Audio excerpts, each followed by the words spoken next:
Bonjour à tous, bienvenue dans cette présentation qui porte sur l'audition et la communication chez les aînés. Je m'appelle Wendy Tat, je suis audiologiste et professionnelle de recherche au centre de recherche de l'IUGM.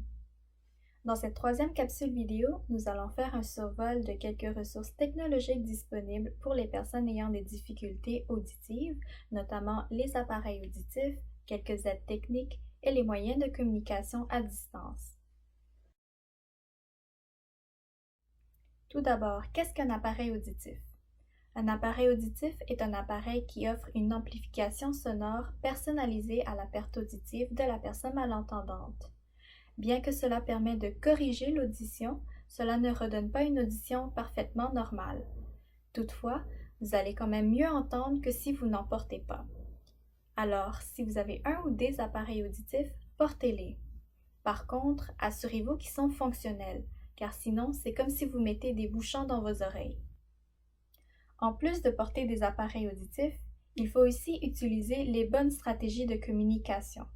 En utilisant l'un et l'autre, on augmente les chances de bien comprendre et la communication est alors beaucoup plus agréable.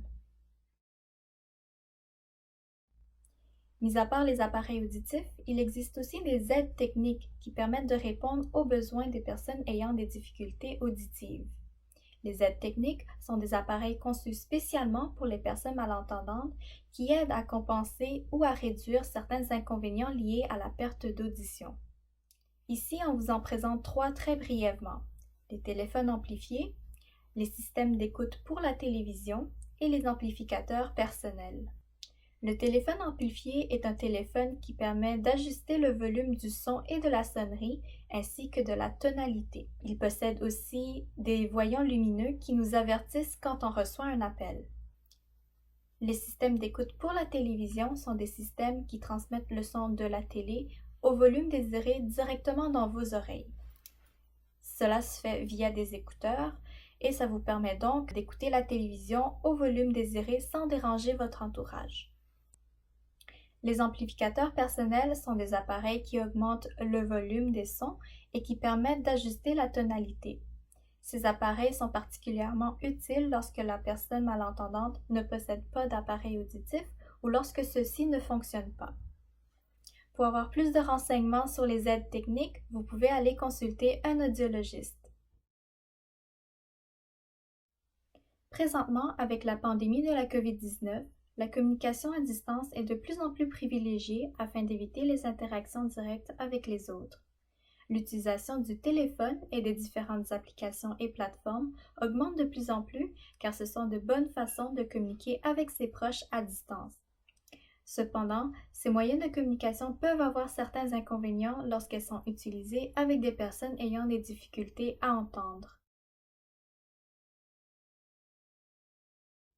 Que vous communiquiez par téléphone ou par vidéoconférence, la première stratégie à appliquer est d'aviser les autres personnes que vous avez des difficultés à entendre ou un problème d'audition pour qu'elles puissent vous aider à mieux comprendre. Les appels téléphoniques peuvent être pratiques et simples pour toutes sortes de situations. Par contre, pour plusieurs personnes âgées, il s'agit d'un moyen de communication plutôt difficile. En fait, quand on parle au téléphone, on n'a accès à aucun indice visuel provenant de la personne qui parle. Par conséquent, la personne aînée ne peut pas bénéficier de la lecture labiale. De plus, la parole entendue au téléphone n'est pas naturelle et peut être distorsionnée car elle a été filtrée. Cela rend alors la parole plus difficile à comprendre et augmente davantage les confusions de sons. Alors, que peut-on faire pour diminuer ces inconvénients? Si la personne malentendante utilise un téléphone cellulaire, elle peut utiliser des écouteurs pour entendre aux deux oreilles. Elle peut aussi utiliser l'option de connectivité avec son appareil auditif. Aussi, la personne malentendante peut valider l'information comprise et la personne à qui elle parle peut aussi lui demander de dire ce qu'elle a retenu de la conversation. Un autre truc est d'épeler les mots ou de décomposer les nombres. Par exemple, si la personne n'a pas compris lorsque vous avez dit le numéro de téléphone 7084, essayez de dire 7084 pour lui donner une autre chance. Puis, évidemment, s'il est possible d'utiliser la caméra du téléphone cellulaire lors de l'appel, utilisez-la. En ayant accès au visage de la personne, Vous pouvez faire de la lecture labiale et utiliser leurs expressions faciales pour compenser, ce qui va faciliter la compréhension du message. Pour ce qui est des vidéoconférences, on a au moins accès à un support visuel. Par contre, la qualité de l'image n'est pas toujours optimale. Il arrive souvent que la parole ne concorde pas avec les mouvements des lèvres ou que la qualité du son n'est pas bonne. Puis évidemment, si vous avez une rencontre de groupe, il est très probable que plusieurs personnes parlent un par-dessus l'autre sans faire exprès. Donc, la première chose qu'on vous suggère de faire avant de débuter les conversations est de demander à tout le monde de parler un à la fois et d'utiliser le mode sourdine quand la personne ne parle pas. De cette manière, on évite d'entendre des bruits inutiles qui pourraient entraver la communication.